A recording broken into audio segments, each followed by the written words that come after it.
During this meeting, which is mainly educational and tries to bring together all the caregivers in cancer, in lung cancer, we have been treating and discussing two main chapters.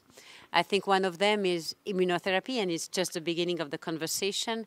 And the other one is the latest development of targeted therapies and the debate. So would you like to tell us what happened in immunotherapy and what are the questions? Well, immunotherapy is really on the move, as you well know.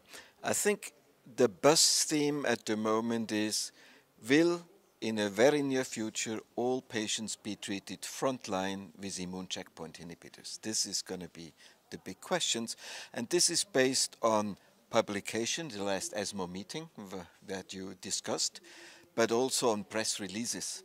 And everybody is waiting for the real data to come out.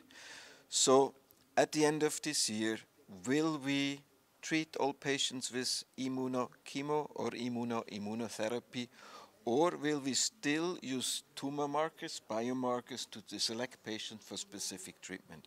I don't know what you think about the development, but to me, the current reading is PD-L1 expression, immunohistochemistry is there to stay. It's a strong factor. RNA expression assays probably will not enter clinical practice, and maybe you say a word about tumor mutation burden. Yeah.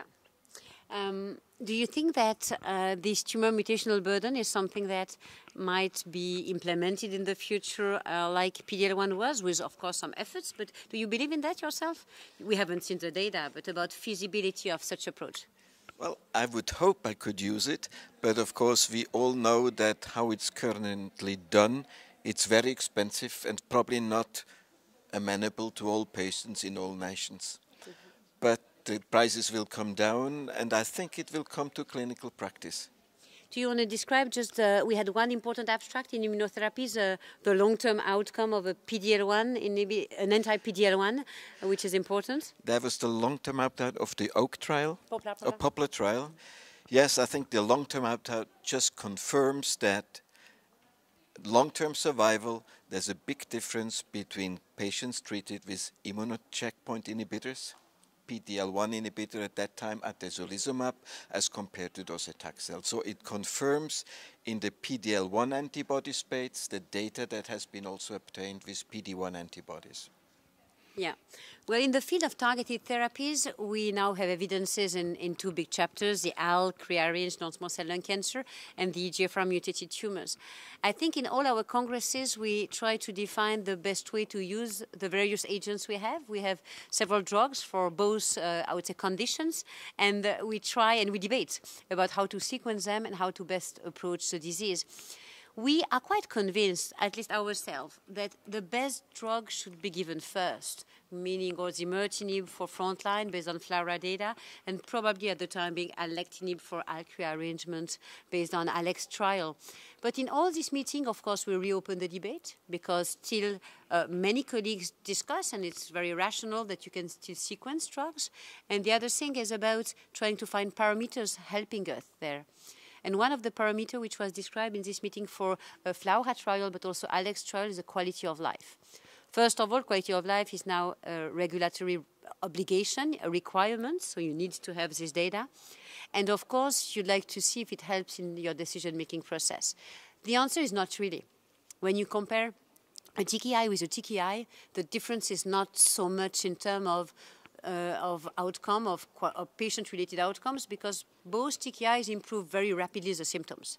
So you have really to look at the nuance, at the little details. And the little details will be about the duration of control. So it means the symptoms come back earlier when you use the weakest TKI. And there was, for both trials, ALEX and FLAURA, an interesting difference in the cognitive function preservation, meaning that the profile of activity in the CNS of both drugs might be described by this parameter. And this is very interesting. But I think it does not help us so much to distinguish when you know, for example, that when you compare a TKI with chemo, the difference is really major in terms of quality of life. But when you compare more closer drug, like kind of cousins, it's more difficult to see. But we need this data to be able to move. So I think we need also long-term data for all these trials, survival, PFS2, second look, of course, at OS. And many of these trials, including ALEX, will present long-term PFS very soon this year. Well, I have to say I'm looking forward to the ESMO consensus meeting in those topics.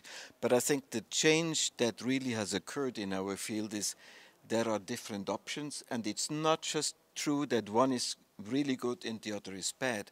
So we more and more have the chance to individualize the treatment, also depending on the patient's need, quality of life data, but maybe also societal needs, you know, what can be afforded and what cannot be afforded. What was reassuring, I would say, because we always have many assumptions about what we are doing for patients, and what was reassuring in this data, even if not completely passionating, this quality of life data, is we were always fearing that giving a very potent drug upfront might give rise to a bad biology at progression, right?